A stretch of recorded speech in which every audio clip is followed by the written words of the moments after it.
Okay, everyone, good day. And we would like to officially welcome you all to Educators Meetalk. Thank you for joining us today. It's truly wonderful to see passionate educators gathered here, united by our shared mission to inspire and empower the next generation. My name is Jeremy, and I'm delighted to be your moderator for this session.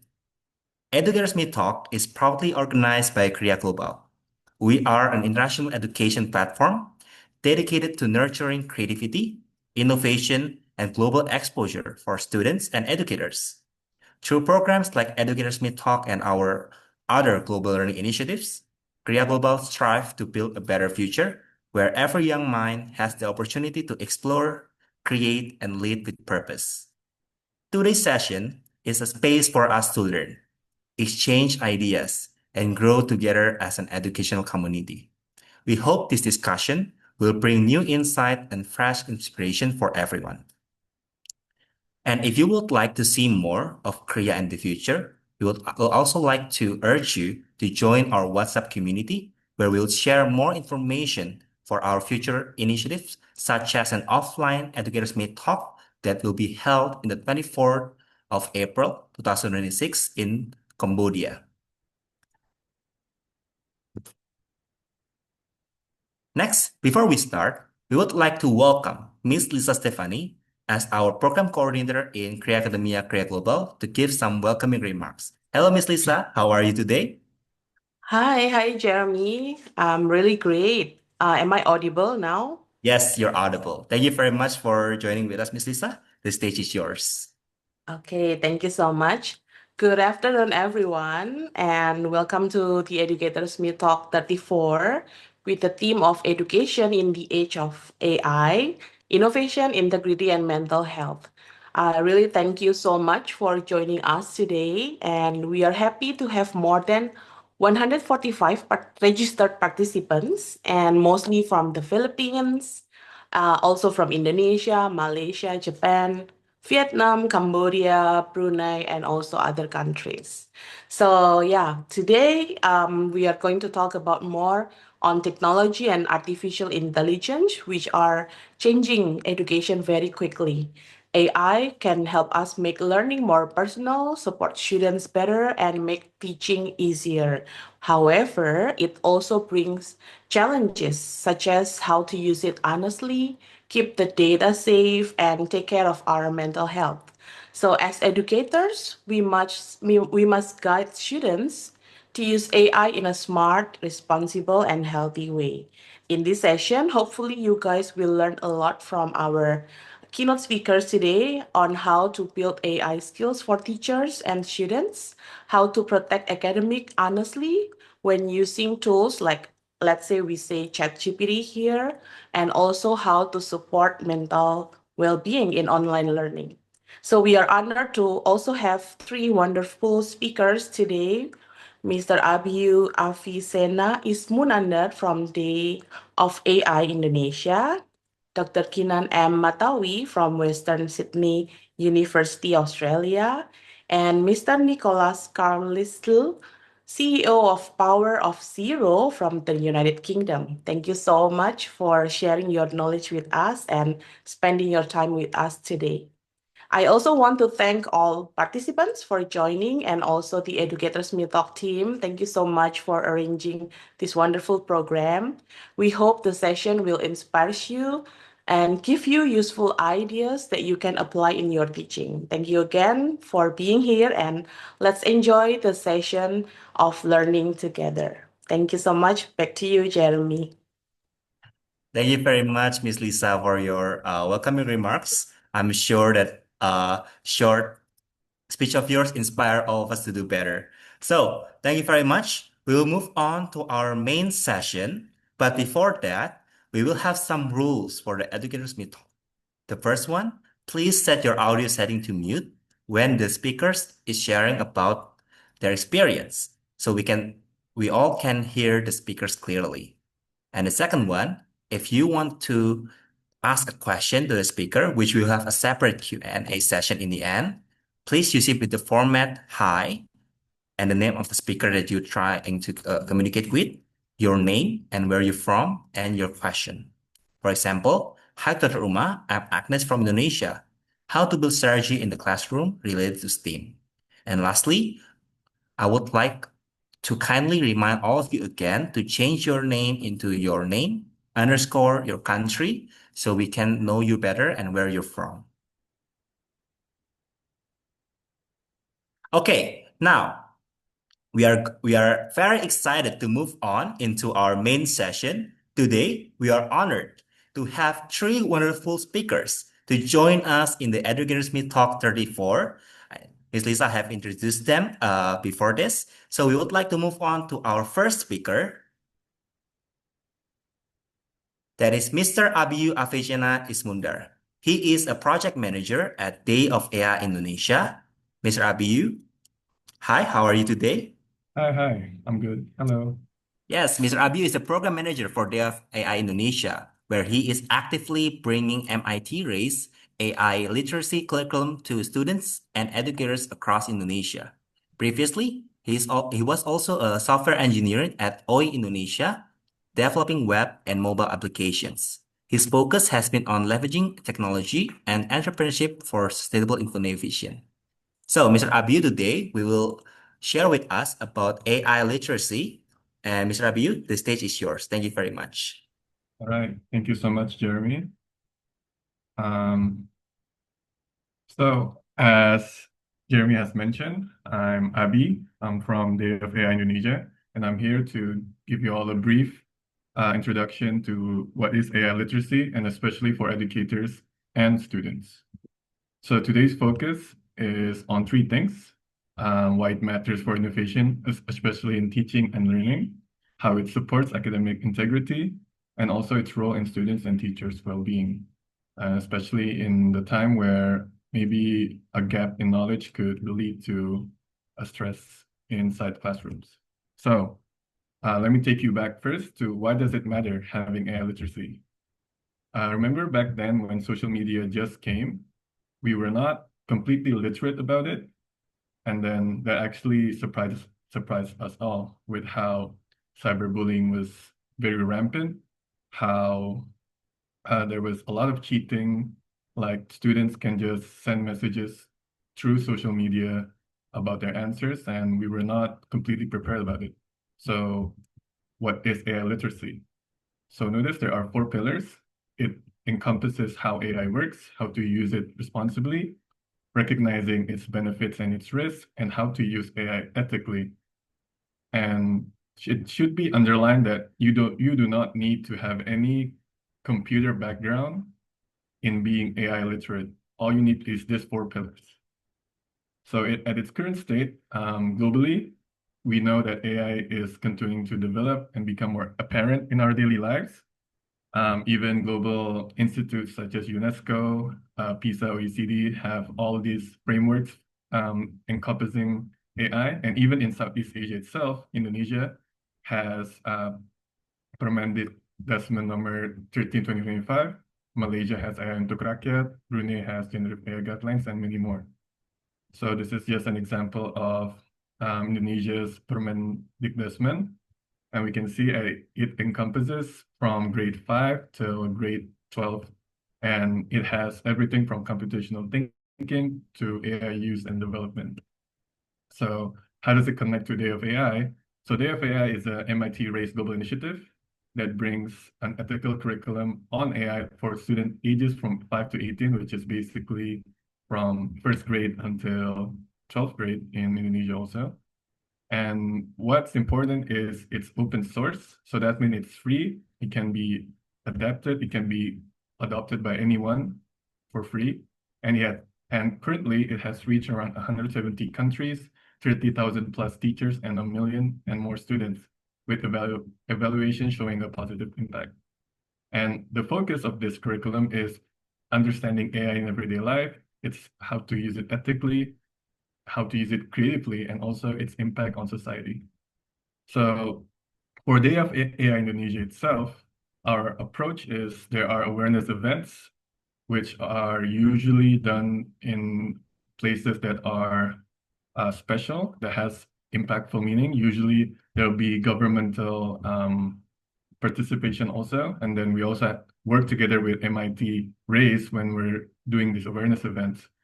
And then secondly is our contextualization project, which I'll explain more later why this one is important because, again, MIT was very conscious that you can't really use this curriculum for every country. So each countries need to contextualize it and localize it to their own countries.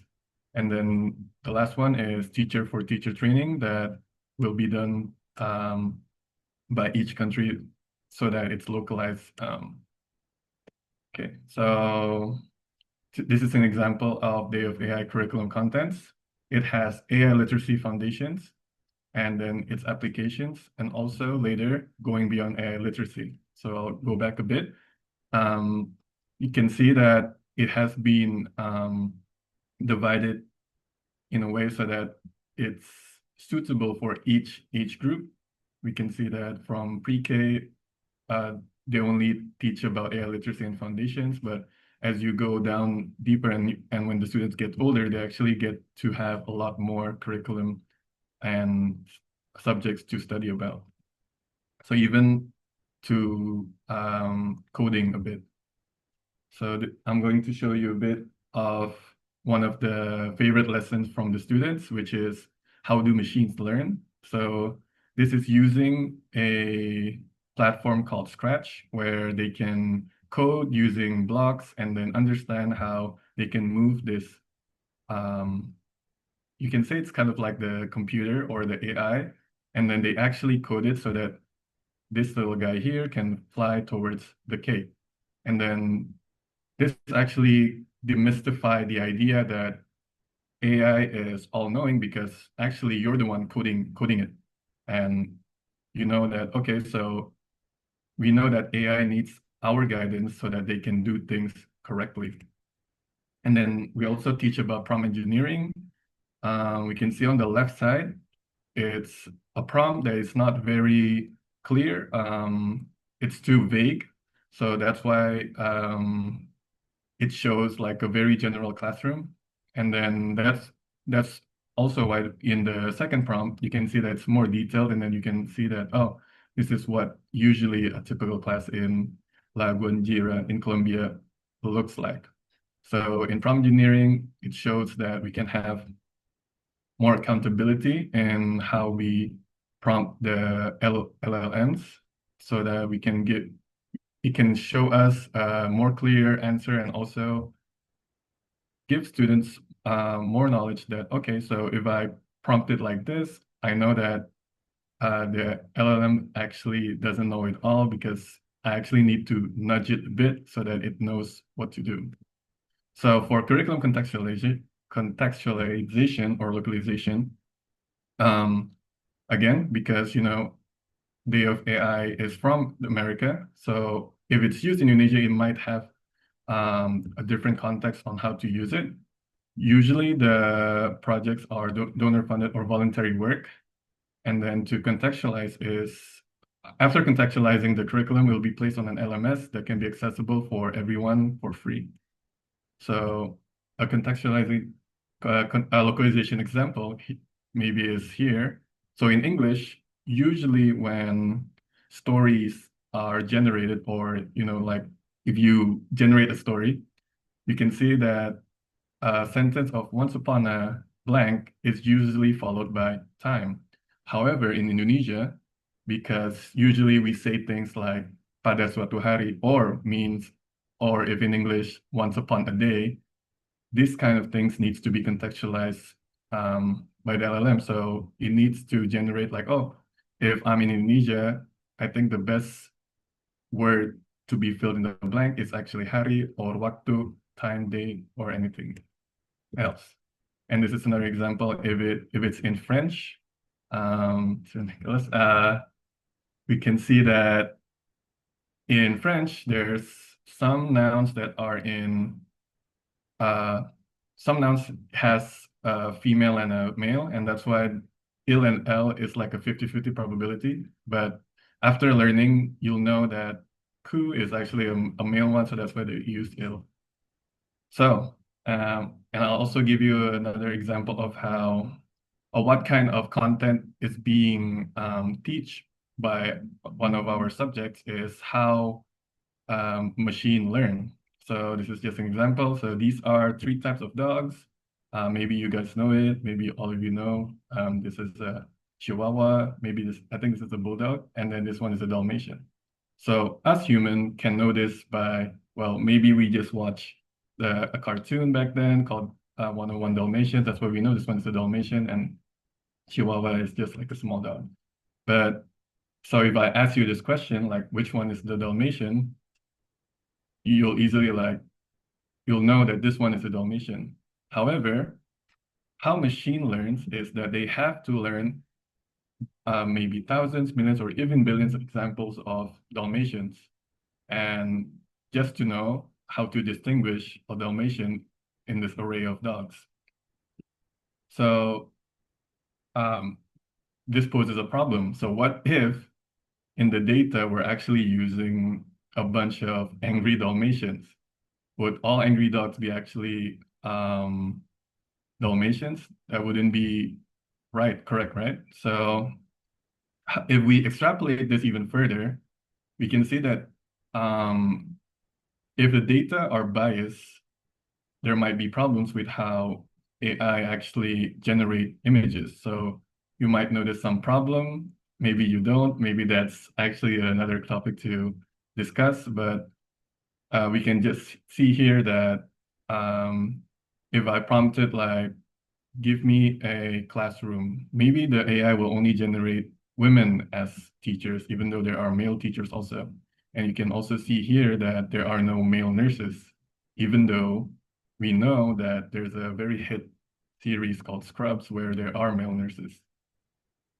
And here I'm going to show you how educators can start today. I know many of you are from different countries, so I think I urge you, if you want to start looking around from dayofai.org curriculum to see like if it fits with you, you should go there.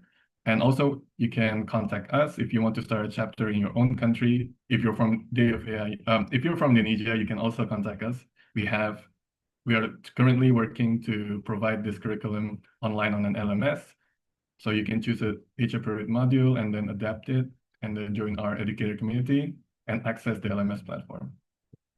So I want to refocus this again. Understanding AI is equals to using AI responsibly. So if we understand how AI generates content, we can be better at identifying AI generated content.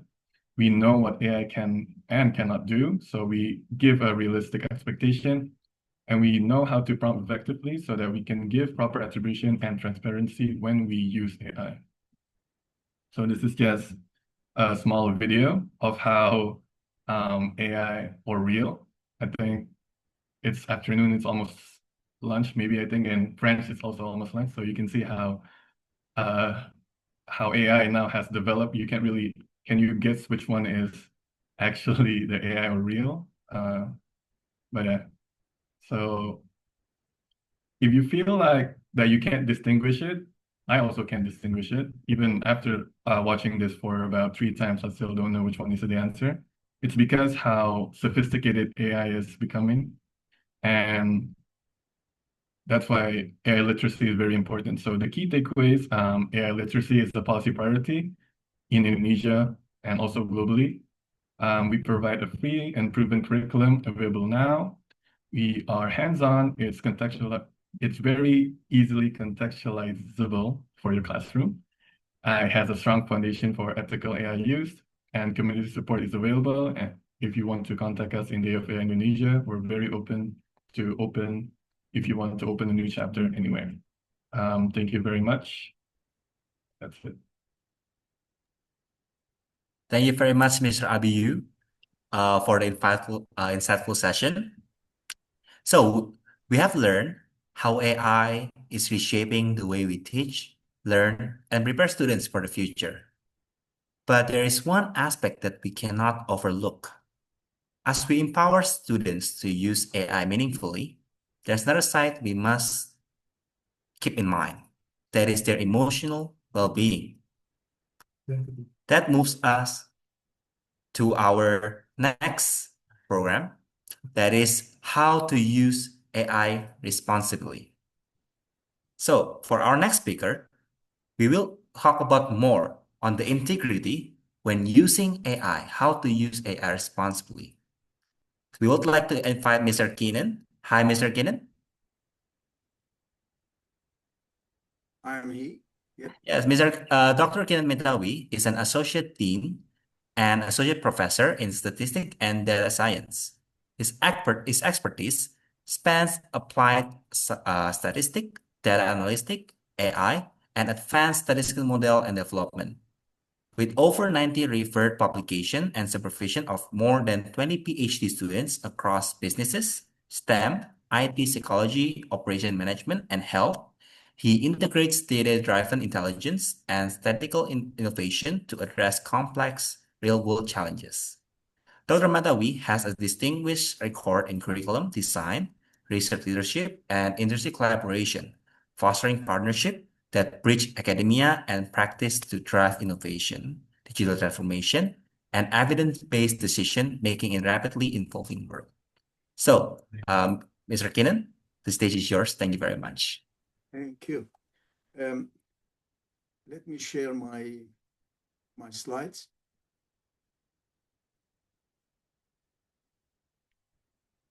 You should be able to, Mister. Can you do it? Yep. I'm doing Thank you that. very much. Can you see it now? Are you still loading? Yeah. Now it should be Okay, it's clear as day. all there. Is it clear? Yes, it's clear as day, Mister. Great. We can see it. Well, yep, that's good. Thanks for the introduction. That was nice introduction.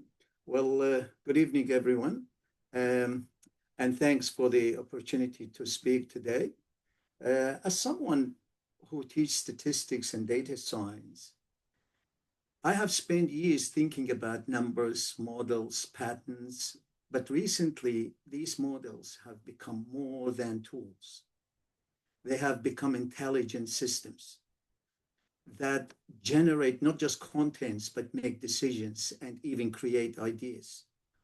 So today, I want to talk about how we can navigate this through intelligence age, keeping ethics and academic integrity at the center of innovation. I'll give you an example, a simple example. Last semester, one of my students told me, I didn't cheat. I just asked ChatGPT to make my work better or sound smarter. That sentence captured really the ethical gray zone we are all navigating. AI isn't the problem. Our relationship with it is. And that is where integrity matters most. This is my title, which is AI Ethics and Integrity in the Age of Intelligent Systems. I'll go to the next slide. When I first started when we started with statistics and when I started as a statistician first, our goal was descriptive data, then summarized data, or what's happening to this data. Then we moved to analytics and predicting what might happen. Now we are in the world, not just that, we are in the world where AI not only predicts, but decides, recommends, filter, and even grades. We now live in an intelligence age where a human and machines learn from each other. And this shift challenges us to ask, where does a human responsibility begin and where does it end? Give you an example. Think about Netflix. It shows movies, I know, but it decides what you are like to watch next. And also it learns how to keep you watching longer than you planned. It even learns how to influence your choices. So all of that, it's the age of intelligence. Also, as a statistician, let me go to the next slide.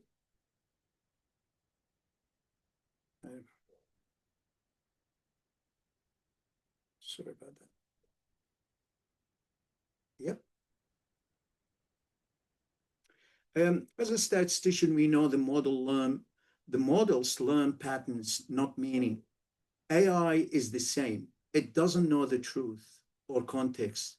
It does produce what seems probable, but that is why sometimes it hallucinates, because it doesn't know the meaning, or gives, really, it gives, I mean, many times AI gives confident but wrong answers. The danger is when students or even professionals accept those outputs without questioning them. That is where ethics begin, at the point of interpretation. Our job is to teach critical judgment, to pause and ask, is this right? Or what does this mean? There is two simple examples I can give you here. Once I asked the AI about some paper, some very well-known statistics paper. All the output sounds perfect, but I think you've noticed that.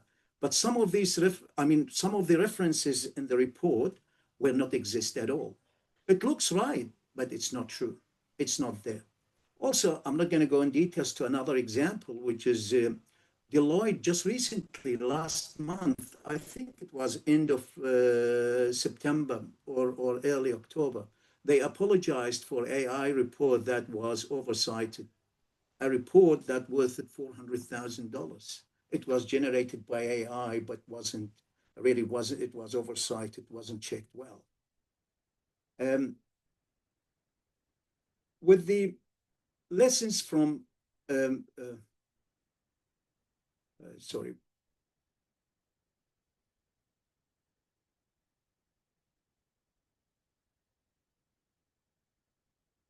I think I went one slide. Yep, one slide. Oh, it was one slide. So now, recently, AI becomes both tools and test in academia. Students can use, brainstorm ideas, check writing, even generate codes, and many do, of course. We all do. The challenge for us isn't it catching a misuse. It's defining integrity. Integrity now means transparency, being honest about how and when AI was used. It means reflection, understanding what part of the work is yours and what part came from the system. Instead of simply detecting plagiarism, we should teach ethical engagement, how to use AI consciously, not carelessly. I'll give you an example. Imagine a student writing an assignment. Instead of banning AI from writing his assignment, we could ask them, for example, include a short paragraph. Here is how I used AI. And here is how I validate what was produced by AI or by the system. That's learning and integrity combined.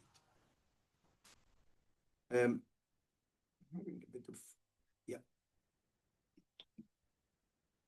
So now I'm going to the next one, which is I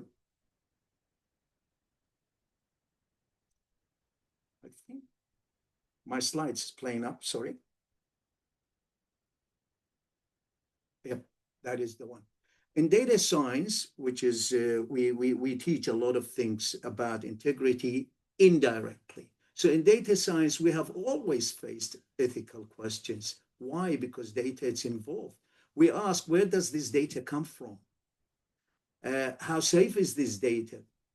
Is it representative? Who might be affected by this model or this data or the error of this data? So AI simply amplifies these same issues because the models are now more powerful and more influential. For example, a biased, regression model might affect one policy decision, but a biased AI model could affect thousands of people or millions. That is why we must remind our students that behind every data set is a human story. It's not just data, it's people. If we take an example in US, there was a very nice model used widely in the healthcare, prioritizing patients based on spending rather than needs. So we found that which that variable is definitely wrong, which meant wealthier patients got more care than poorer. So the data looked natural, looked normal, looked neutral, but the impact wasn't. Why? Because we used wrong variable, which is spending, and it shouldn't be using that variable. Um,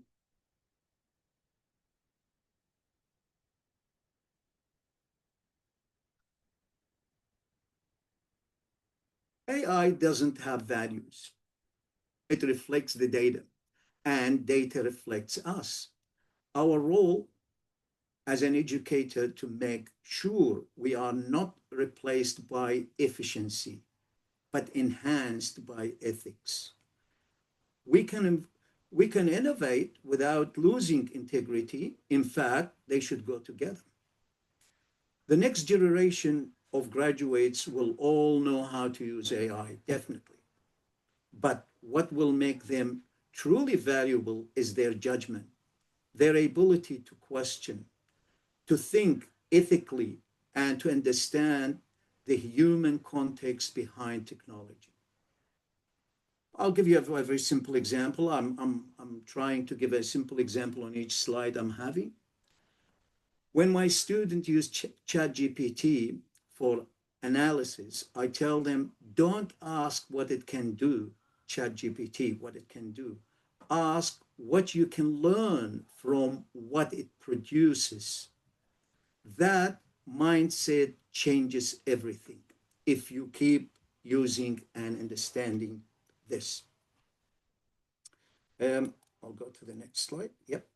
So let me leave you with this thought. AI can simulate intelligence not just beautifully, sometimes impressively, but it cannot simulate wisdom. It can help us work faster, but only ethics can make us wiser.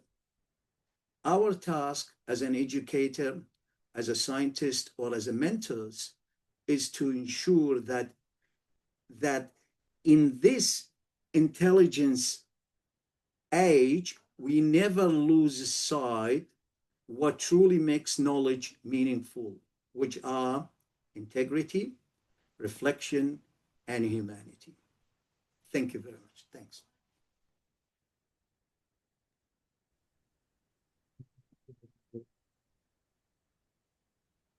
Thank you very much, Mr. Keenan. That was such an insightful and meaningful session. I especially love your last line. AI can simulate intelligence, but it cannot simulate wisdom. Thank you very much. You're So, welcome. everyone, we have explored the importance of integrity in the age of AI, how we can guide students to use technology responsibly, ethically, with strong values. But as I said in the beginning, there is one aspect that we cannot overlook. That is the mental health of the student itself. So that's why we are inviting one of our next speaker, Mr. Nicholas Charles. Hi, Mr. Nicholas. Good to see you all. Good to see you. So, Mr. Nicholas is a lawyer, a child psychotherapist, the founder of No Bully Program, and CEO of Power of Zero, an international nonprofit organization dedicated to ensuring children's well-being of children in the digital age. Mr. Nicholas has given a TEDx talk on bullying and has been recognized by Tom's as a game changer, by Ahsoka as a champion of children's well-being, and by Hearts on Fire as a visionary. So, Mr. Nicholas, the stage is yours. Thank you. Thank you so much, and it's great to be with you all today. And I'm joining you from the United Kingdom. And Para Zero began in a small windowless room in the UNESCO building in New York City. And back then, I was running a bullying prevention organization, and we were hearing horrendous stories of cyberbullying. And I wanted to bring together some of the people who could make a real difference to the online world that students are exposed to. So I brought together the head of safety from Meta, Facebook as it was then, and the head of section from UNESCO. And we said, what are we going to do about protecting the well-being of children in an increasingly online world? And that led to the birth of Para Zero. And the question, that challenge, how do we protect children's well-being in a digital age is more important, it's more burning than ever, because as we've seen, AI is accelerating the presence of the digital world in our lives. And that's what I want to talk about with you today. So we're talking at some level about the AI use in the classroom, but the reality is that's somewhat of an artificial distinction because AI is everywhere. It's not only across the whole world, but it affects every aspect of our lives and every aspect of our students' lives. And when they go home from school, they are likely to be using AI toys. They'll be likely to using devices like Alexa. And as they grow up, they're likely to be using a lot of chatbots, AI chatbots in their private lives, AI companions. And as they get older into the workplace, AI will inevitably be a huge part of their lives. So my focus isn't just on the impact of AI in the classroom, but it's AI in our lives and in the lives of the young people that we teach. AI has brought quite a few new words to our lexicon. And one of the phrases that I'm hearing a lot of is cognitive offloading, which I think is an amazing term. I don't know if you've come across this, but we all do it. So when I was researching this talk for you, I got my AI friends to do a lot of research on AI in the classroom because I wanted to get this done quickly. And I know the quickest way to do it is to use a AI tool. I was cognitively offloading, and we've all done it. In previous eras, we were using calculators. We didn't have the time to do long mathematics. So devices help us reduce the amount of things that we have to talk about, and certainly a lot of the manual tasks that we're doing. It's a great thing. But there's a concern. And the concern here is about what happens when it gets too easy. What happens when you just feed the question that you're trying to solve for today into your AI tool.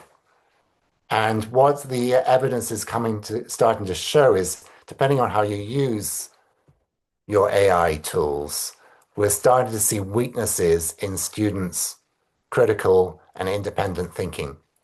The speakers were having a good chat before we started our conversation with you all, and it was interesting hearing anecdotal stories from Indonesia of students who, when you ask them a question, 10 years ago they could have answered that question, but now they are flummoxed by being asked that question and struggling to come up with their own independent answer. And it seems that if you over rely on your chat tool, you start to lose that process of learning, that struggling to find the answer, that moment of reflection, that moment of effort, usaha in Indonesian, where that's where your real cognitive growth is. So this is a concern. There's a dimension here. How do we protect and ensure our students' cognitive development? But there are other questions Two, because AI is a tool and it makes our lives easier. And it reminded me of this old debate that the founders of utilitarianism had 150 years ago. And the debate they had was life is getting easier, and you can set up your life so that it's a pleasure palace. And I think the digital world is offering that ease to us. And the riposte to that is it better to be Socrates dissatisfied, the philosopher who's dissatisfied, than a fool that is satisfied? And that's an interesting reflection on this idea of satisfaction and struggle, because actually our lives are better if we are stretching, if we're struggling, if there's a certain amount of stress in our lives. It forces us to think, it forces us to reflect, it forces us to grow.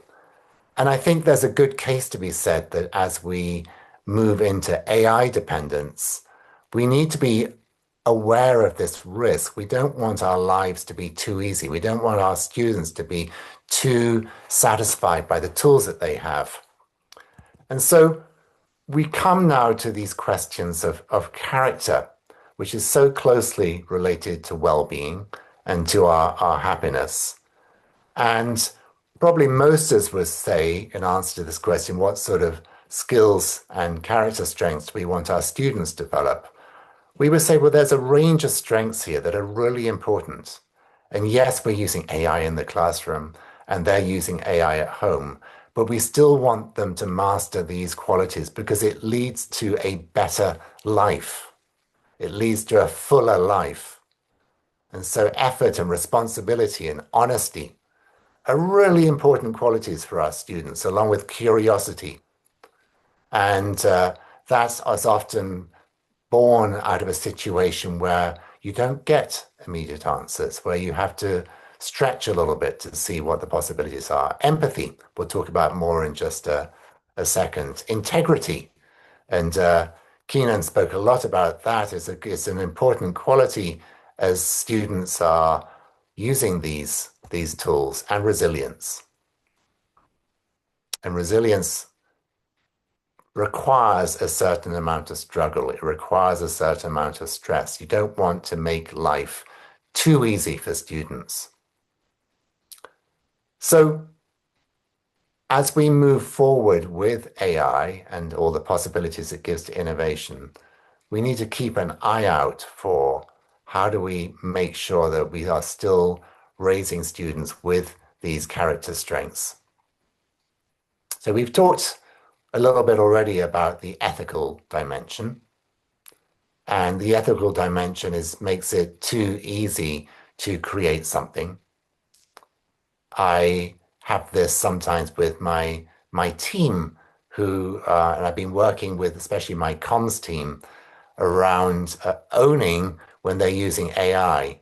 And when AI first came out, I suddenly saw these very polished pieces of writing, and they had the telltale signatures of AI all over them. The AI loves to use words like empowered and flourish.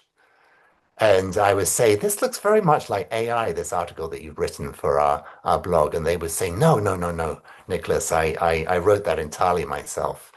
And it's taken a stretch, it's taken a learning curve for them to understand it's okay to acknowledge you're using AI, but you just need to own it.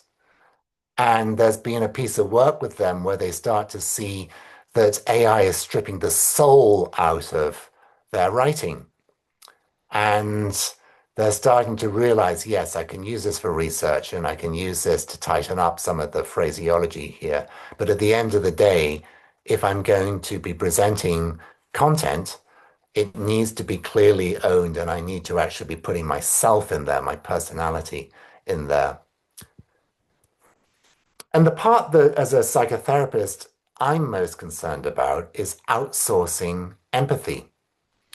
I don't know if you saw the reports that came out in July from Common Sense Media, based in the US, based in San Francisco. I was shocked by this. 72% of teens are using AI companions. It's reached that level.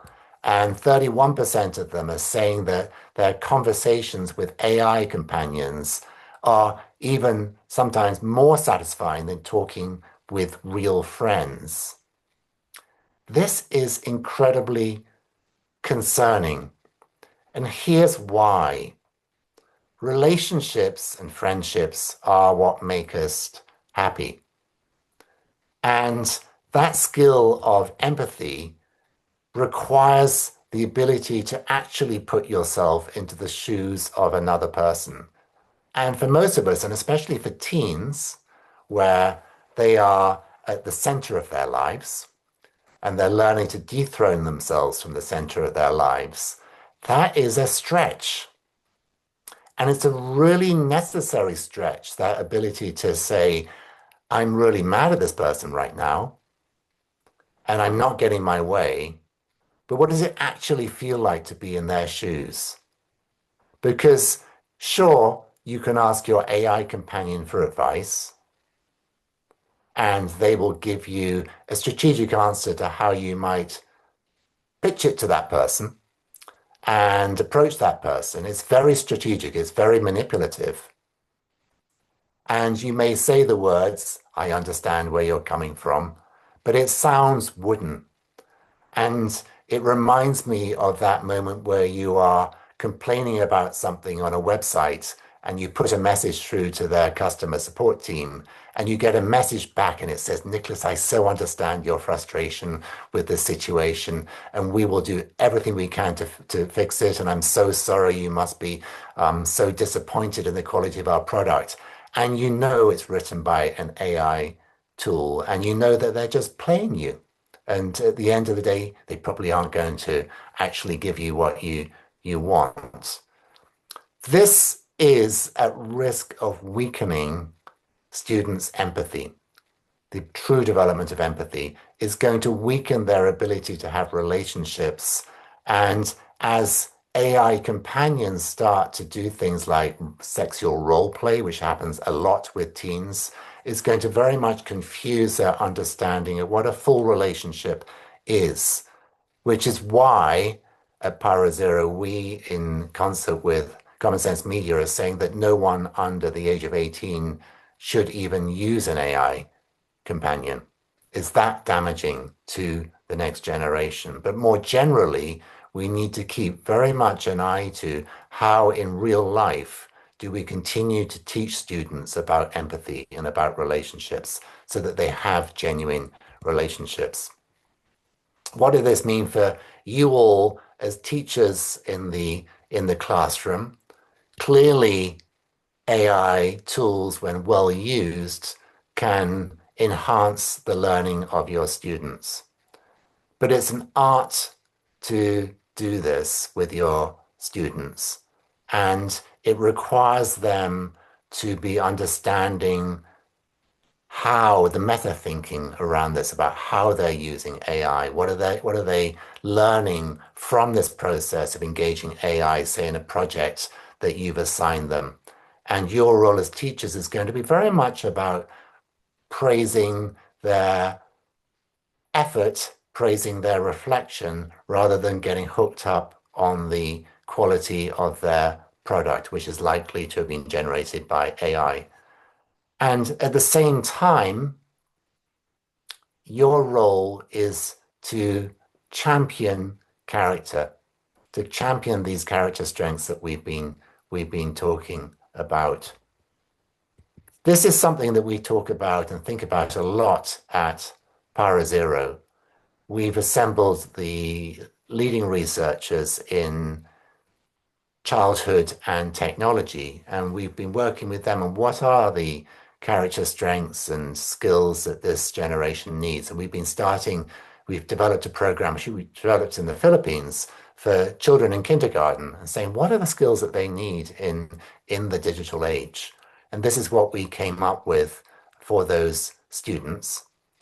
You can find out more about this at pyro0.org if you're interested in our curriculum for for students. But our value proposition is that students need to learn a set of skills for their online lives that also extend into their offline lives. It's all these skills at the same time because for them, for Generation Alpha, they don't differentiate between online and offline. It's the same skills that they need to be using in both those domains. And for you as teachers, what does this digital revolution mean? We've put together a slow tech manifesto because we advocate taking it slow when it comes to tech. You need to create spaces in your life that are free from tech. It's affecting all of us. It's affecting our quality of our sleep. Try going screen free 1 hour before bed. Prioritize real life interactions. Try designating a screen free day each week. It's all about getting your life in balance.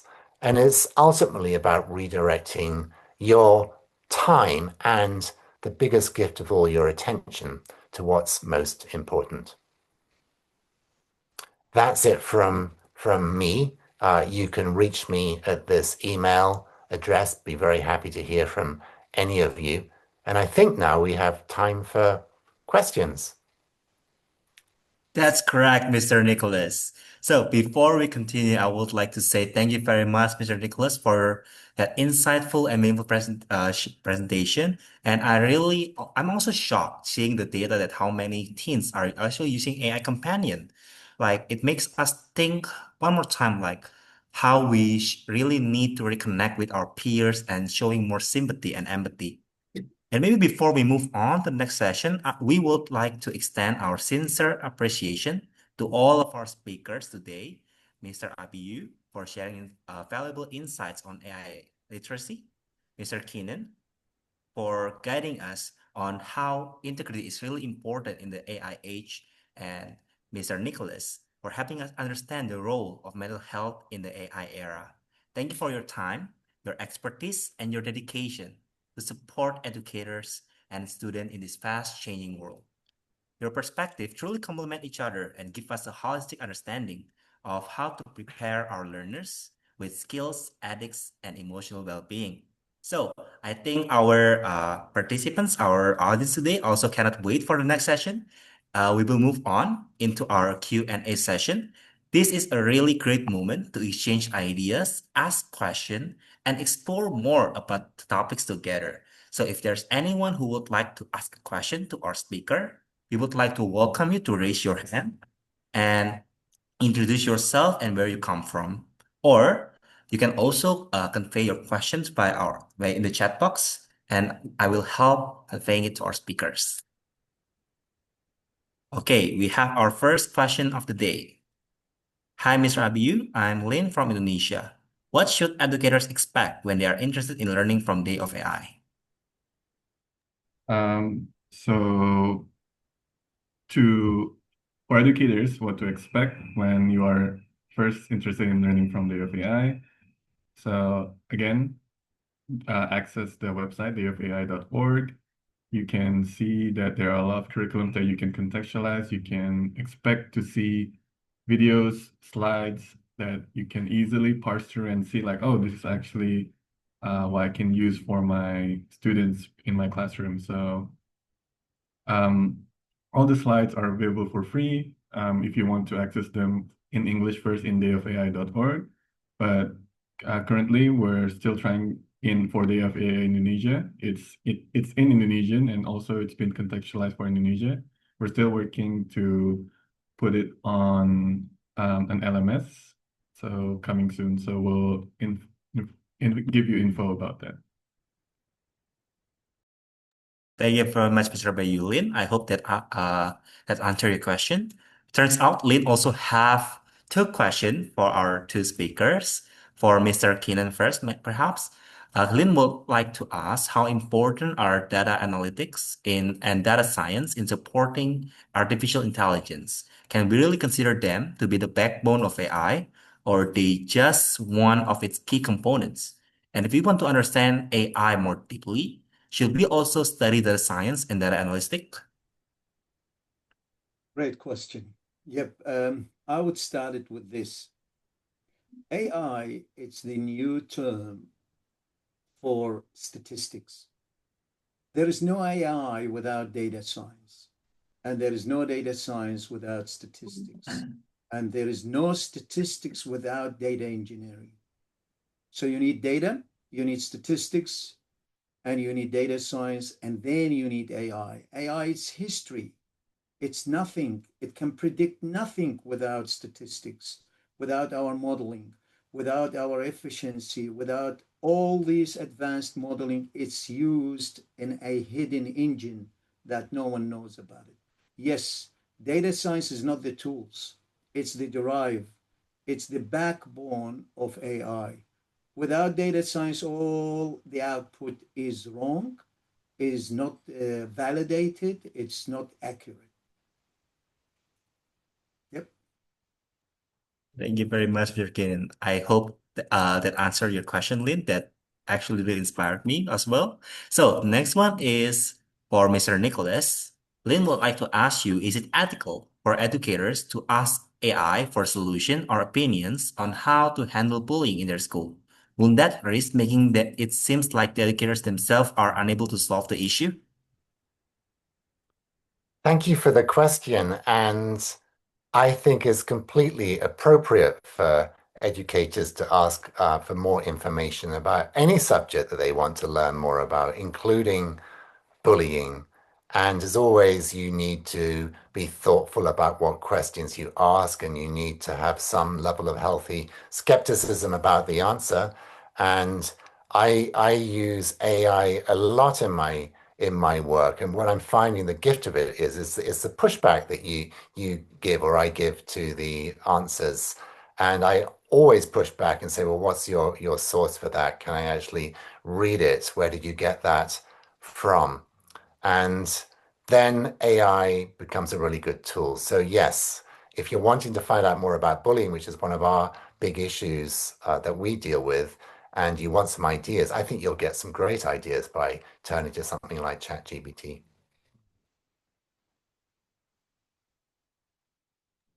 Thank you very much, Mr. Nicholas. Lynn, I hope that answered your questions. Oh, Lynn actually confirmed. Thank you so much for answering Lynn's question. We have our second question from Mr. Chan. I think this goes for Mr. Nicholas, Mr. Keenan, and Mr. Abiyu. Uh, what do you think is the biggest AI threat for Indonesian, especially for teenagers? How about we start with Mr. Abiyu first, perhaps, and then we go with Mr. Keenan and Mr. Nicholas in order. I think it's a problem that is faced by many other teenagers also everywhere in the world, I feel like, is not being AI literate enough and then trusting whatever they prompt and seeing that again, like not knowing if the answer from their prompt is true or not, and being easily deceived by the all-power, all-knowing AI. I feel like I think that's a big problem that could be faced by many teenagers, especially everywhere in the world, if they are not AI literate enough. I think Mr. Nicholas and Keenan can have a better.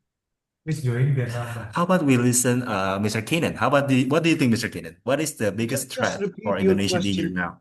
Yeah, can you repeat your question again? Because I understood it, but I want to confirm some of my answers. Oh, okay. So basically, Mr. Chan would like to know, what do you think is the biggest AI threat for Indonesian teenager?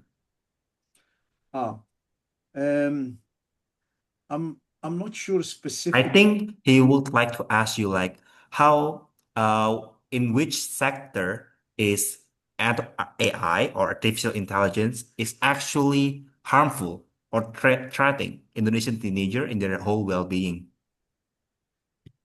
Well, honestly, we have a research, or we're starting a research on that, but not specifically on Indonesia in general, teenagers in general, and also not just teenagers, but everyone. Be eye-opening, learn more, educate yourself more, and always think whatever you're reading, if it's not from the reliable source, it's not reliable. and try to think, try to ask yourself, and try to find another answer for what you're reading. And today, there is a lot of traps. Do you know in Australia, I think this month, starting this month, 16 years old, they're not allowed to use social media anymore.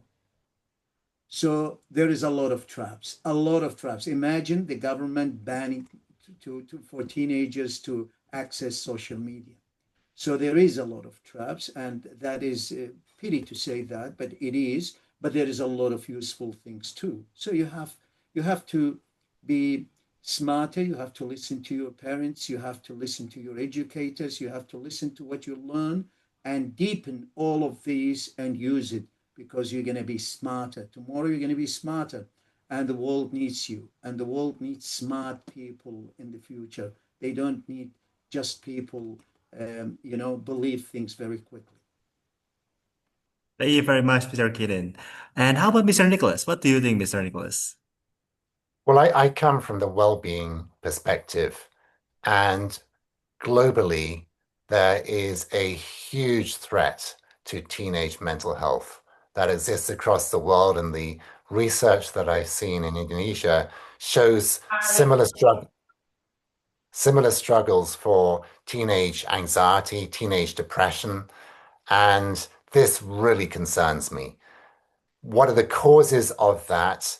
Many people are speculating that there's a epidemic of loneliness that's going on for teenagers.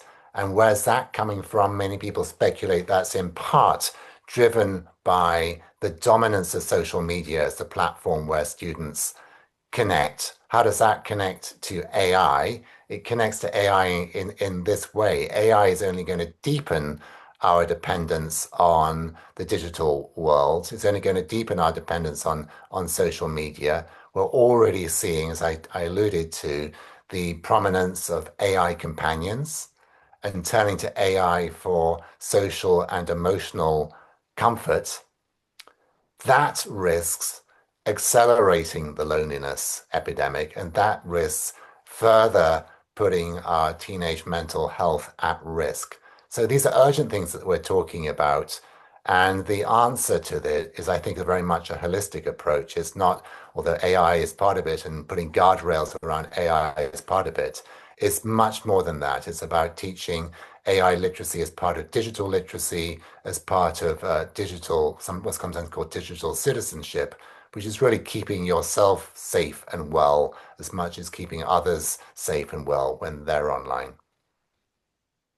Thank you very much, Mr. Nicholas. That's a really insightful discussion from our three speakers. Mr. Chan, I hope that answered your questions. He's giving the thumbs up. And for all of our participants, I would like to encourage all of you to also ask your question vocally to our speaker, so we all can also have a discussion. So, I think we will have four more questions. So the next one is from Missy. This is for Mr. Keenan. She would like to ask about your thoughts on the ethics surrounding big tech use of AI, especially how do you view the ethical implication of using AI as a tool for surveillance and amassing vast amount of personal data as a mechanism for social control? Uh, Look, AI, it's obvious. Everyone is using AI. Big companies are using AI, and I gave you example, Deloitte, how they've been, using paid 400,000 for a report when AI was not accurate at all, and apologized for that. So for many things, you can use AI, but be a little bit more careful. Have more information, involve with AI with questioning, keep asking any system. It's gonna be a practice that they will ask you, and I do ask in many areas. I do ask, did you run it through AI? Did you check the AI on what you're saying? So it's going to be part of it. So personal things, it's another red flag. You have to be careful to ask because Google, ChatGPT, anywhere around the world, all these systems, it's not just you can't delete what is there. It's being kept, it's being saved, not just saved for 1 day, 2 days. I believe and I heard and I know it's going to be saved forever. It's there.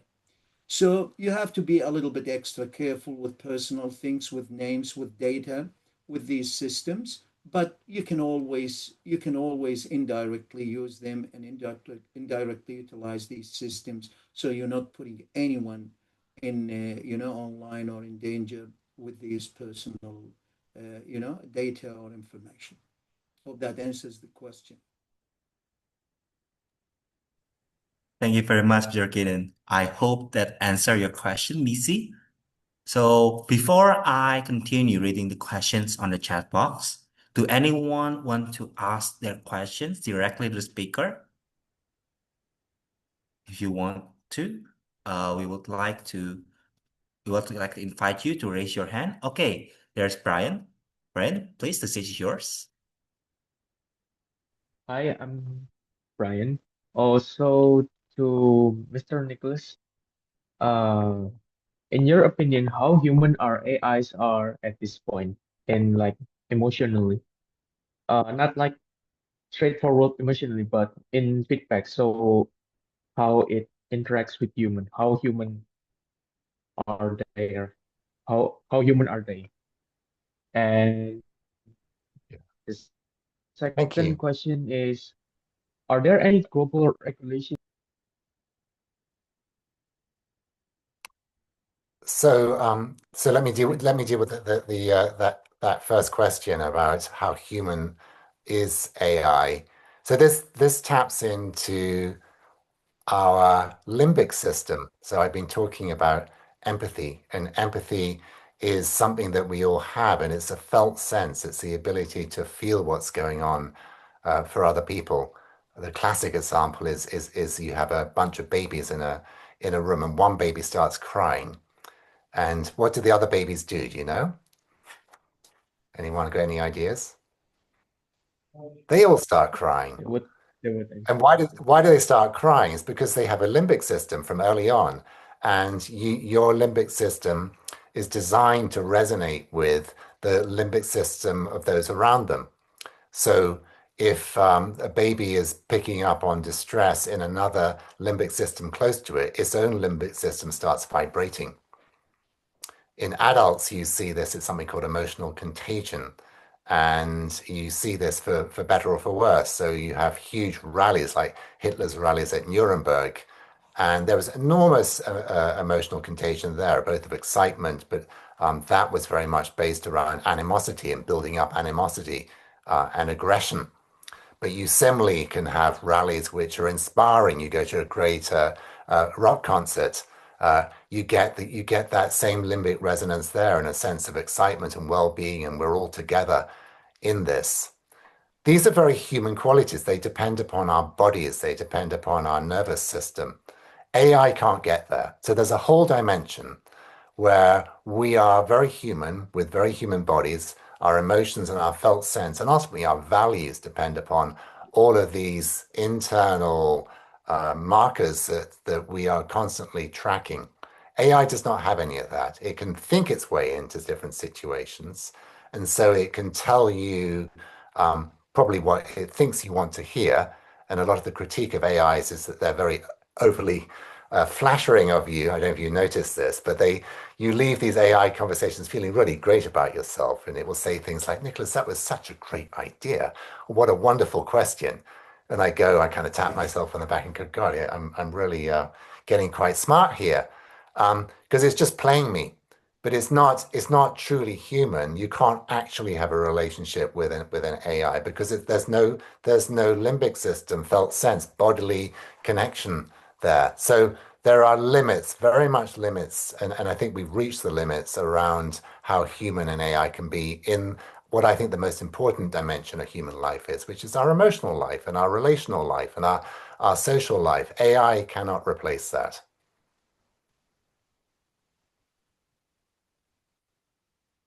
So, Brian, I hope that do you have any following question for Mr. Nicholas? Oh, sorry. Thank you for the answer for the first question, but I wanna ask that are there any organization that actually made any ethics code of ethics for or regulations for AI development at Yes, this and point? there's a lot of organizations focusing on that. There's five rights out of the UK, um, and their big buzzword is ethical by design. And there's a lot of it's almost like self-regulation going out right now around how we need to be ensuring that the design of AI is protecting young people. So there's a lot of regulation there, and there are quite a few countries that are considering regulation around AI in terms of young people, but I'm not aware of anyone's actually passed legislation yet. Okay, thank you so much for the answer. Very understandable.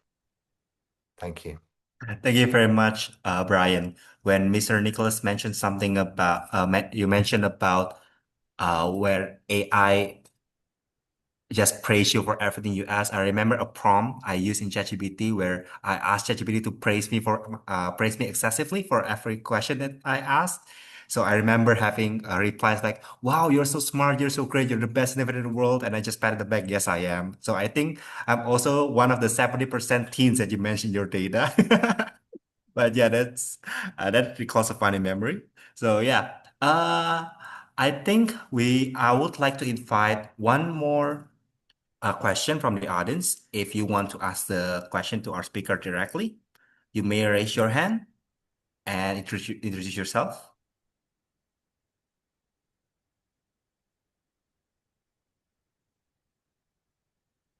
So actually, we have one more question in the chat box. It's from Kas from Brunei.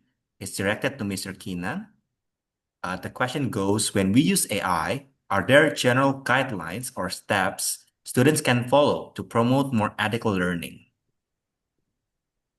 Um, no, there isn't. There isn't yet, but there is a lot of, as Nicholas said, there is a lot of companies, a lot of people are working on that. In fact, there will be there will be a lot of there is a degree, in fact, even in our university, a degree of computer science and law, which is to start putting together how and which includes ethics and includes a lot of other restrictions you can use. You can use a lot of things on AI and on the AI systems.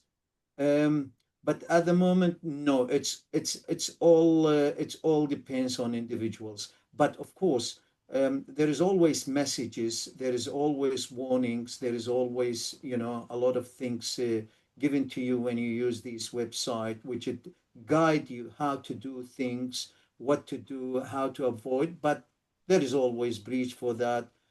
Things can be hidden.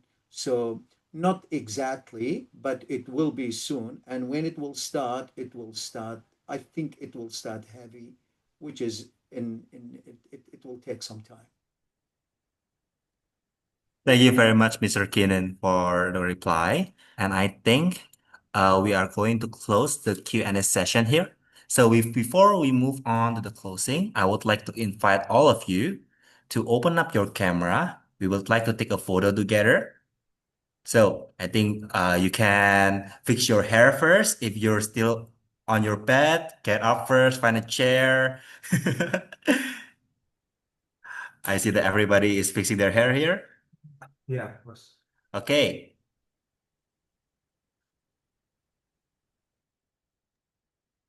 Okay, I will give everyone 2 minutes to fix up their hair. Oh, Mr. Chan here is already posing.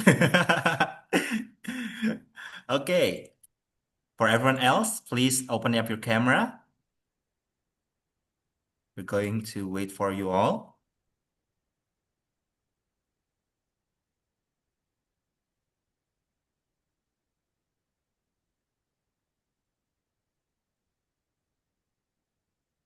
Okay, last call for everyone. Please open up your camera. We're going to take the photo soon. Last call for everyone.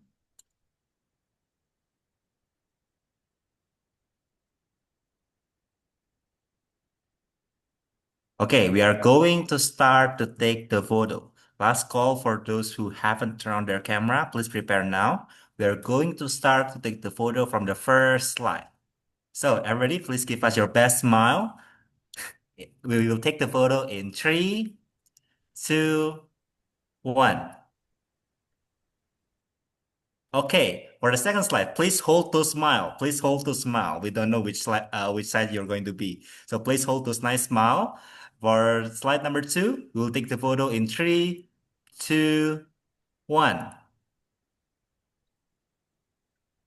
Okay, hold it. Slide number 3. Okay, in 3, 2, 1. And for the fourth slide, in 3, 2, 1. Okay, so that's all for the photo session. Thank you very much. And before we close the session, uh, I personally would like to express our heartfelt gratitude for all the participants has joined and engaged in this meaningful learning community. And a special appreciation as well to all of our speaker, Mr. Keenan, Mr. Nicholas, Mr. Abiyu. Thank you very much for sharing your valuable insights, and we truly appreciate your time and contribution. I know for Mr. Keenan and Mr. Keenan, it's already midnight there. Thank you very much as well. And for Mr. Nicholas and Mr. Abiyu. And to all educators here, thank you very much for your commitment, passion, and continuous dedication to our students' growth. Let us continue working together, learning together, and inspiring each other as we shape future generations. We would like to invite all of you to grow together with us, to grow together with Krya. So we would like to invite all of you to join our WhatsApp group where you could see all the updates and all the programs that we have to empower both students and educators alike. And we would look forward to seeing you again in our next Educator Meet Talk and other Korea programs. Until then, stay inspired, stay connected, and keep empowering your minds. We will send a feedback form in the chat box. So if you are interested in getting a certificate of participation, please fill in the feedback form and the certificate will be sent to your email immediately. Thank you very much, all. Have a great day. Thank you very much again for Mr. Keenan, Mr. Nicholas, and Mr. Abiyu. I hope all of you have a great day. Thank you very Great job. much. Great job. Good on you. Thank you, everybody. Thank you very much. Thank you, Mr. Kenan, Mr. Nicholas. Come to Indonesia. Thank you. Thanks. Love to. Yeah, we'll see you there one day. See you soon, mister. Thank you Just very much let for us joining. know. We will try to give you the best of Indonesia. Thank I want to you. come. Thank Yes, you. please. Thanks a lot. Rendang, cannot wait. sate, nasi goreng, and coffee. The best. Oh, yes. Oh, Great. yes. Visit me at the campus, please. Yes. Wow. Mister, you need to trust a recommendation from the local. So nasi goreng and coffee it is. Okay. Have a good day, everyone. Thank you for the Have a session. good day, everyone. Thank you very much. Great. Bye. Thank you. Thank you very Bye-bye. much. Bye-bye. Bye. Reminder for all the participants, if you would like to receive a certificate of participation, you can find it in the chat box, the feedback form. After you fill it in, you will get the certificate of participation. So, and we all hope to see you all in our next program. And we would like to kindly remind you all to join in our WhatsApp community group. We will share about you all the programs that can empower students and educators alike. See you soon and bye bye. Thank you, Mr. Jeremy and Thank you very much.